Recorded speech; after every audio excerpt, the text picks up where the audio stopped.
Hello guys, Sonu competition classes में आपका welcome है। लास्ट वीडियो में हमने फिगर ऑफ स्पीच को डिस्कस किया था, जिसमें से हमने पर्सोनिफिकेशन को डिस्कस कर लिया, सिम्बली को डिस्कस कर लिया। अब हम आगे के जितने भी फिगर ऑफ स्पीच है उनको डिस्कस करते हैं। उनमें से जो पहला फिगर ऑफ स्पीच है उसको डिस्कस करने जा रहे हैं। आपको स्क्रीन पर दिख रहा होगा जो पहला फिगर ऑफ स्पीच है वो है मेटाफर। ये जो मेटाफर है, मेटाफर ग्रीक भाषा का शब्द है। The comparison between two different object is called metaphor.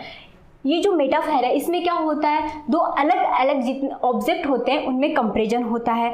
Metaphor का अगर हम अर्थ देखें तो इसका मतलब क्या होता है, ट्रांसफर करना। जब हम क्या करते हैं, दो वस्तुओं में कंपैरिजन करते हैं तो जिस वस्तु से कंपैरिजन हो रहा है उसकी क्वालिटीज को जिस वस्तु से कंपैरिजन कर रहे हैं उसमें क्या कर देते हैं, ट्रांसफर कर देते हैं।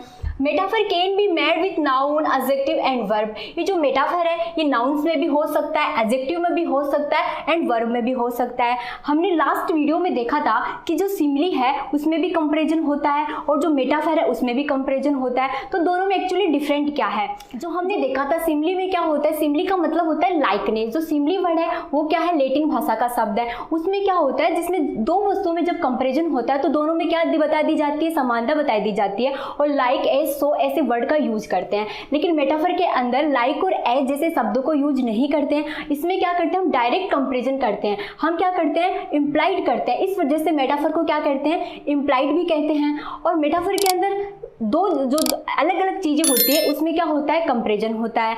हम जिस चीज से कंपैरिजन कर रहे हैं उसको वही चीज मान लेते हैं। आइए इसको हम एग्जाम्पल के थ्रू समझने की कोशिश करते हैं। Maharana Pratap was the lion of field. Maharana Pratap को क्या बता दिया गया है, यहाँ पर लॉयन बता दिया गया है। माई लव इज रोज, जो मेरा प्यार है वो क्या है, गुलाब है। यहाँ पर प्यार को क्या बता दिया गया है, गुलाब बता दिया गया है। लेकिन अगर यहाँ पर हम सिम्बली का यूज करते तो क्या करते, यहाँ पर जो लव है, लव को किसकी तरह बताते, रोज की तरह। लेकिन हम क्या कर रहे हैं, मेटाफर को यूज कर रहे हैं। इस वजह से माई लव इज रोज, यहाँ पर प्यार को डायरेक्ट क्या बता दिया गया, रोज बता दिया गया है। अब हम बात करते हैं अगले एग्जाम्पल की। मैन इज वोप। यहाँ पर जो मैन है उसको क्या मान लिया गया है, वोप मान लिया गया है। मैन को डायरेक्ट क्या दे दी गई है, किसकी क्वालिटी दे दी गई है, वोप की क्वालिटी दे दी गई है। तो दो वस्तुओं में कंपैरिजन तो हो रहा है, लेकिन जो कंपैरिजन हो रहा है वो किस वे में हो रहा है, डायरेक्ट वे में कंपैरिजन हो रहा है। The camel is the ship of dessert. जो केमल है उसको क्या मान लिया गया है, रेगिस्तान का जहाज मान लिया गया है। तो केमल में कंपैरिजन हो रहा है। जो केमल है उसको कंपैरिजन किससे कर रहे हैं, शिप से कंपैरिजन कर रहे हैं। तो डायरेक्ट केमल को क्या माना गया, यहाँ पर जहाज माना गया है। The event was a dagger to hurt. किसी व्यक्ति कोई घटना ऐसी थी जो क्या थी, यहाँ पर घटना को क्या मान लिया गया, खंजर मान लिया गया है। तो यहाँ पर जो कंपैरिजन हो रहा है वो किस वे में हो रहा है, डायरेक्ट वे में हो रहा है। आई रिपीट, दो वस्तुओं में कंपैरिजन होता है। कंपैरिजन कैसा होता है, डायरेक्ट वे में होता है। लेकिन जब मेटाफर को कंपैरिजन करते हैं, मेटाफर में जब कंपैरिजन करते हैं तो लाइक और एज जैसे वर्ड का यूज नहीं करते हैं। आगे देखिए, आई सी अ लिली ऑन द ब्रो। मैंने उसको, यहाँ पर जो लिली है उसको किससे कंपैरिजन कर दिया गया है, बोरो से, माथे से कंपैरिजन कर दिया गया है।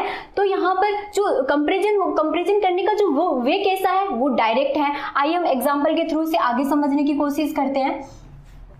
अब मैं रिपीट करूं तो सिम्बली और मेटाफर में ज़्यादा डिफरेंट नहीं है। सिम्बली में हम लाइक और एज का यूज करके क्या करते हैं, कंपैरिजन करते हैं। लेकिन मेटाफर में ऐसा नहीं करते हैं। मेटाफर के अंदर लाइक और एज का यूज बिल्कुल भी नहीं करते हैं। और जो सिम्बली होता है उसमें कंपैरिजन क्या होता है, इनडायरेक्ट होता है। उसमें लाइकनेस का यूज होता है, मतलब कि जिस वस्तु से कंपैरिजन हो रहा है उनको वैसा का एक जैसा बता दिया जाता है, समानताएं दे दी जाती है। लेकिन इसके अंदर क्या होता है, इसमें क्वालिटीज दे दी जाती है, उस वस्तु को वही चीज मान ली जाती है। आगे हम एग्जाम्पल के थ्रू नहीं समझते हैं। Life is a bed of thorns. जो जिंदगी है, जिंदगी को क्या माना गया है, जो कांटों का बिस्तर मान लिया गया है। जिंदगी कांटों का बिस्तर नहीं है, लेकिन जिंदगी को कांटों का बिस्तर मान लिया गया है। तो कंपैरिजन कैसा हो रहा है, डायरेक्ट वे में हो रहा है। यहाँ पर डायरेक्ट वो बात कही जा रही है, उसको वही चीज मान ली जा रही है। जिंदगी को क्या मान लिया गया, यहाँ पर बेड ऑफ थॉर्न्स मान लिया गया।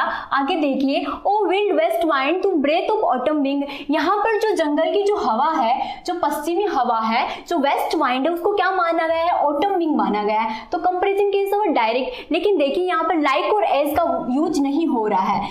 जब लाइक और एज और सो ऐसे वर्ड का यूज ना हो तो कंपैरिजन कैसा होगा, एकदम डायरेक्ट वे में होगा। और वो कौन सा अलंकार होगा, वो फिगर ऑफ स्पीच कौन सा होगा, वो होगा मेटाफर। आगे देखिए, his wife is the bright moon. उसकी जो दुल्हन है वो क्या है, his wife is the bright moon, उसकी जो दुल्हन है वो क्या है, दुल्हन को क्या मान लिया गया है, चांद मान लिया गया है, चांद की तरह नहीं माना गया। अगर हम उसको चांद की तरह मानते तो लाइक और एज जैसे वर्ड का यूज करते और वो क्या बन जाती, सिमली बन जाती, बट ऐसा नहीं है। या उसकी वाइफ को क्या माना गया, एकदम चांद माना गया है। आगे देखिए, माई सन इज माई लाइफ, जो मेरा सन है वो मेरी जिंदगी है। यहाँ पर सन को क्या किया गया, लाइफ बता दिया गया। जिंदगी और सन दोनों को एक ही मान लिया गया है। तो कंपैरिजन कौन से वे में, डायरेक्ट वे में वह इंप्लाइड किया गया है यहाँ पर। तो ये कौन सा, फिगर ऑफ स्पीच और मेटाफर। अब आगे के हम फिगर ऑफ स्पीच यहाँ पर डिस्कस करते हैं। देखिए असोनेंस क्या होता है, the effect create when two syllables in word that are close together have the same vowel sound but different consonant sound। देखिए यहाँ जो यहाँ पर जो चीज होती है असोनेंस के क्या अंदर क्या होता है, रिपीटेशन होता है। रिपीटेशन किसका होता है, वोवल्स का रिपीटेशन होता है। रिपीटेशन, ये जो वोवल्स का रिपीटेशन होता है वो मिड के अंदर हो सकता है, शुरू के अंदर हो सकता है एंड एंड के अंदर हो सकता है, जरूरी नहीं हमेशा शुरू के अंदर हो। तो ये जो असोनेंस होता है इसके अंदर जो वोकैलिक राइम होती है, जो वोकल्स की राइम होती है वो यहाँ पर रिपीट की जाती है। वोवल्स आते हैं, वोवल्स की साउंड आती है। तो रिपीटेशन किसका होता है, वोवल्स का रिपीटेशन होता है। वोवल्स की साउंड का रिपीटेशन होता है, वो मिड में हो सकता है, स्टार्ट में हो सकता है और एंड में हो सकता है। देखिए डिफरेंट कॉन्सोनेंट साउंड, ये कोई मायने नहीं रखता कि जो लेकिन साउंड कैसे होनी चाहिए, कॉन्सोनेंट तो बिल्कुल डिफरेंट हो, इससे कोई मायने नहीं रखता, लेकिन जो वोवल्स की साउंड है वो क्या होनी चाहिए, सेम होनी चाहिए। देखिए एग्जांपल के थ्रू समझते हैं। My dear go near without fear. देखिए जब हम डियर को पढ़ते हैं तो किसकी साउंड आ रही है, ई आ। नियर को पढ़ते हैं तो किसकी साउंड आ रही है, ई आ। फियर को पढ़ते हैं तो किसकी साउंड आ रही है, ई आ।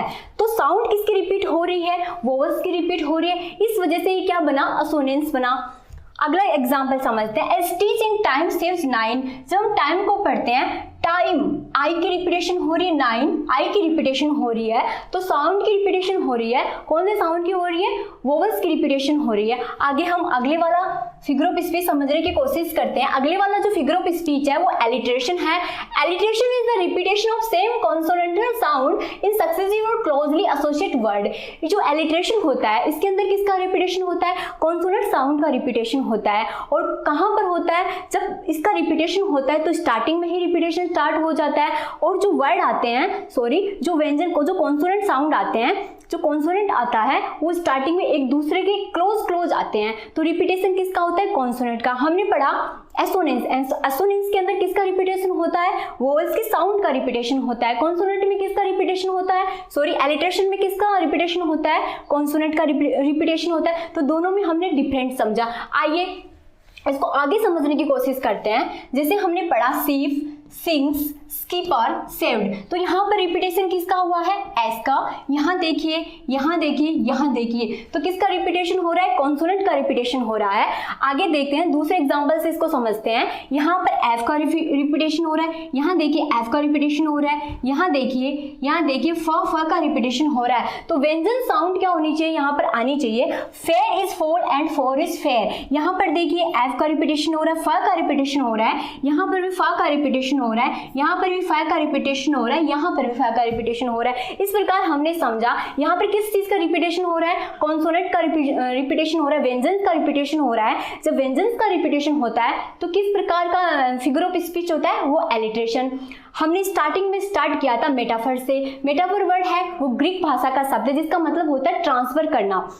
जब हम क्या करते हैं, कंपैरिजन करते हैं, तो एक जिस वस्तु से कंपैरिजन कर रहे हैं उस व्यक्ति को या जिस चीज से कंपैरिजन है उसमें क्वालिटीज को ट्रांसफर कर देते हैं, वही चीज उसको मान लेते हैं।